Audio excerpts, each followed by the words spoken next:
Welcome. In front of me is a VIVO V15 Pro, and today I'll show you how you can put this device into Fastboot mode. First, we're going to hold our power button and select power off once it shows up. There we go. Now when the device turns off, hold your power button and the volume up at the same time.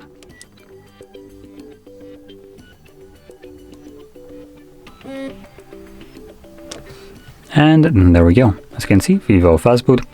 Now in here we can navigate through these two options using our volume buttons. So volume down will go down and up, obviously up. And we have reboot or recovery mode in here. Now I'm gonna stick with the first one, reboot, confirm it now with the power button because I want to leave this mode. And this will bring me back to Android.